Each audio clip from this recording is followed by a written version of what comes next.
have the story, this is the beginning of a lot of troubles for Moshe. This week, Miriam gets the plague of Zora'at. I mean, it's usually translated leprosy. It's not really because it's a spiritual disease.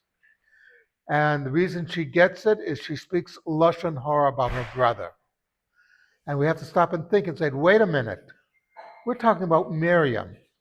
We're talking about one of the greatest women in Jewish history. A big tzaddiket, a prophetess on par with uh, any prophetess or even most prophets in the history of the Jewish people. And she speaks Lashon Hara. Something is missing here. Something I'm not getting. And the truth is her intentions were good. Miriam wanted Moshe to pay attention to his wife. That was the core of it. Her intentions were very good. She complains to Aaron, Moshe's relationship with his wife, I don't get it. What's going on there? Because she didn't realize that as great as she was, Moshe was even that much greater.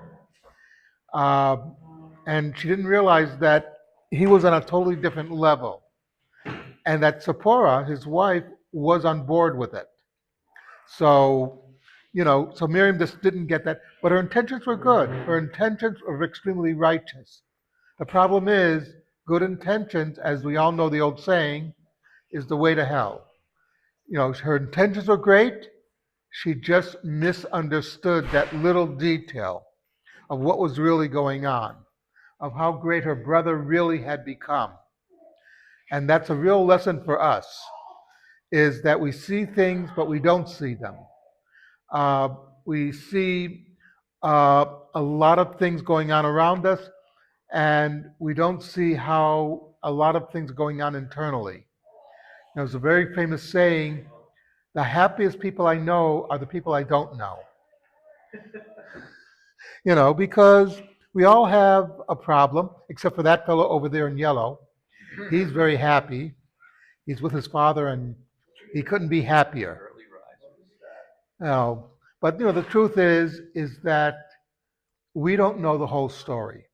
And when we begin to pontificate, to make up and complain about things, we might be missing a few points.